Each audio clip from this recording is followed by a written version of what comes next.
Hello friends, welcome to கதம்ப சமையல். இன்றைக்கி நம்ம சமையலில் மட்டன் குழம்பு எப்படி செய்கிறதுன்னு தாங்க பார்க்க போகிறோம். எந்த ரெடிமேட் மசாலாவும் ஆட் பண்ணாமல் எல்லாமே நாமளே வதக்கி அரைச்சி செஞ்சுருக்க மசாலா தான். இதை வச்சு எப்படி சூப்பரான ஒரு குழம்பு செய்யலாம் அப்படின்னு சொல்லிட்டு பார்க்க போகிறோம். வாங்க வீடியோக்குள்ளே போயிடலாம். இது பண்ணுறதுக்கு ஒரு வானல் வச்சுருக்கேன். அதில் 2 டீஸ்பூன் எண்ணெய், நான் நல்லெண்ணெய் தான் சேர்த்துருக்கேன். அது கூட ஒரு விரல் சைஸுக்கு பட்டை, 2 ஏலக்காய், கொஞ்சமாக கல்பாசி நல்லா வாசமாக இருக்கும். 1 டீஸ்பூன் சோம்பு, 1 டீஸ்பூன் சீரகம், 1 டீஸ்பூன் மிளகு, அது கூடவே கொஞ்சம் ஜாதிக்காய். இந்த ஜாதிக்காய் போடும்போது இன்னும் ரொம்ப வாசமாகவும் இருக்கும், டேஸ்ட்டாகவும் இருக்கும். அது கூட ஒரு 2 இன்ச் அளவுக்கு தோல் நீக்கின இஞ்சி, அப்புறம் ஒரு கை ஃபுல்லாக பூண்டு, ஒரு கை ஃபுல்லாக தோல் உரித்த சின்ன வெங்காயம், இதெல்லாம் சேர்த்து நல்லா வதக்கிக்கலாம். நல்லா இந்த வெங்காயம் பூண்டு இதெல்லாமே நல்லா வதங்கி வரணுங்க. கூடவே ஒரு கொத்து கருவேப்பிலை சேர்த்துக்கிட்டேன், அதையும் சேர்த்து நல்லா வதக்கிக்கலாம். இது கூடவே 2 விரல் சைஸுக்கு தேங்காய், சின்ன சின்னதாக நறுக்கின தேங்காய், இதையும் சேர்த்து எல்லாத்தையும் நல்லா வதக்கிக்கோங்க. நல்லா அந்த வெங்காயம் இஞ்சி பூண்டு எல்லாமே நல்லா வெந்துடணும் நம்ம வதக்கிறதுலே. அப்போ தான் நம்ம குழம்பு கூட்டி வைக்கும்போது ரொம்ப ஈஸியாக இருக்கும், ரொம்ப நேரம் ஆகாது, டக்குன்னு ரெடி பண்ணிடலாம் குழம்பு. அதனால் இதை நல்லா வதக்கிக்கலாம். பாருங்கள், நல்லா வதங்கி வந்துருச்சு. இது ஒரு பக்கம் ஆறிட்டுருக்கட்டும். இப்போ ஒரு குக்கர் வச்சுக்கலாம். குக்கரில் 3 டீஸ்பூன் எண்ணெய் இதுலேயும் நான் நல்லெண்ணெய் தான் சேர்த்துக்கிறேன். உங்களுக்கு எது வேணுமோ நீங்கள் அதை சேர்த்துக்கலாம். அது கூட கொஞ்சமாக பட்டை, 3 லவங்கப்பூ, 3லேருந்து 4 லவங்கப்பூ சேர்த்துக்கோங்க.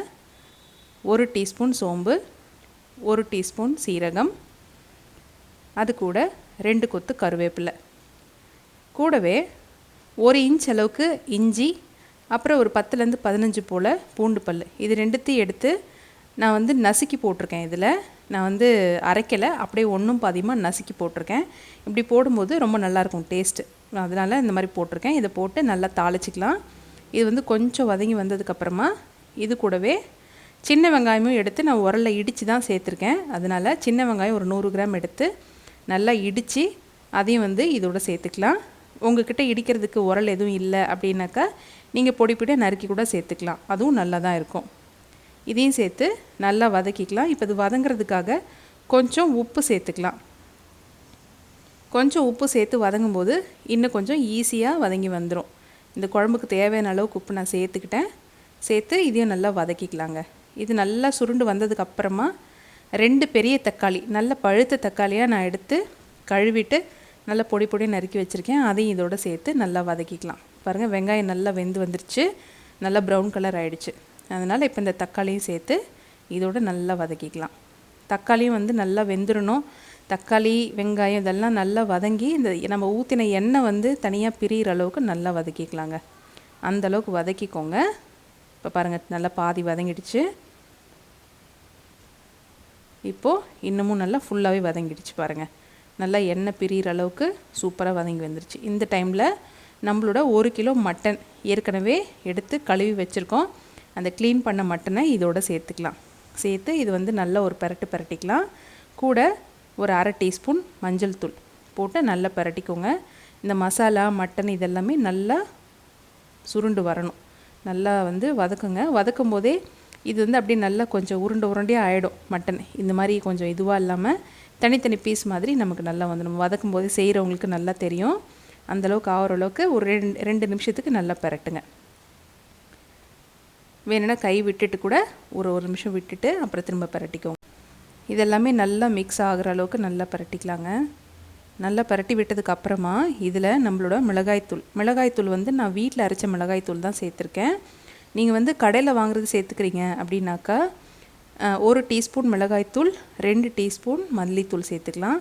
நான் கொஞ்சம் காரம் நல்லா சாப்பிடுவேன்றதுனால நான் எப்படி அரைச்சி வச்சுருக்கேன்னா 1:1 ரேஷியோ தான். 1 பங்கு மிளகாய்த்தூள்னா 1 பங்கு மல்லி, அப்படி தான் நான் அரைச்சி வச்சுருக்கேன். அதனால் நான் 2 ஸ்பூன் இதில் சேர்த்துருக்கேன். சேர்த்து அதையும் நல்லா வதக்கிக்கலாம். நல்லா வதக்கிட்டு இப்போ இதில் நம்ம ஏற்கனவே வதக்கி ஆற வச்சுருந்தோம் இல்லைங்களா, அதை நல்லா நைஸாக அரைச்சி அதையும் இதோடு சேர்த்துக்கலாம். சேர்த்துட்டு நம்ம குழம்புக்கு தேவையான அளவுக்கு தண்ணியும் நம்ம இதில் சேர்த்துக்கலாங்க. அந்த ஜாரில் இருந்ததெல்லாம் நம்ம அலசி நல்லா இதில் ஊற்றிடலாம். அலசி ஊற்றிட்டு நல்லா இதையும் நல்லா கிளறி விட்டுக்கலாம். இந்த டைமில் நீங்கள் உப்பு காரம் இதெல்லாமே நீங்கள் செக் பண்ணிக்கோங்க. ஏன்னா நம்ம உப்பு வந்து நம்ம அந்த வெங்காயம் வதக்கும் போது தான் போட்டோம் இல்லைங்களா. அதனால் இப்போ நீங்கள் ஒரு வாட்டி உங்களுக்கு தேவையான அளவுக்கு தண்ணி, எந்த அளவுக்கு திக்னஸ் வேணுமோ அந்தளவுக்கு தண்ணி ஊற்றி நல்லா கலந்து விட்டுட்டு உப்பு சரி பார்த்து அப்புறமா நம்ம வந்து குக்கரை வந்து விசில் போட்டுக்கலாம். அதனால் இப்போ வந்து நல்லா அந்த மசாலா ஊற்றுனதுக்கப்புறம் நல்லா கலந்து விடுங்க. நல்லா கலந்து விட்டுட்டு திக்னஸ் பார்த்துட்டு, திக்னஸ் வந்து உங்களுக்கு பத்தாது, இன்னும் கொஞ்சம் தண்ணியாக இருந்தால் பரவாயில்ல. ஏன்னா வேகும்போது இன்னும் கொஞ்சம் திக்னஸ் கொடுக்கும். ஏன்னா நம்ம தேங்காய் வந்து கொஞ்சமாக சேர்த்துருக்கோம். அதனால் நான் எனக்கு கொஞ்சம் இன்னும் அதுவாக வேணும், தண்ணியாக வேணுன்றதுனால நான் கொஞ்சம் தண்ணி ஊற்றிக்கிட்டேன். நீங்கள் வந்து இன்னும் கொஞ்சம் கெட்டியாக மசால் மாதிரி தான் சாப்பிடுவீங்க அப்படின்னா அதுக்கேற்ற மாதிரி நீங்கள் தண்ணி கலந்துக்கோங்க. தண்ணி கலந்துட்டு உப்பு காரம் செக் பண்ணிக்கோங்க. செக் பண்ணிவிட்டு நம்ம வந்து இது நல்லா குக்கரை வந்து விசில் போட்டு மூடி வச்சிடலாம்.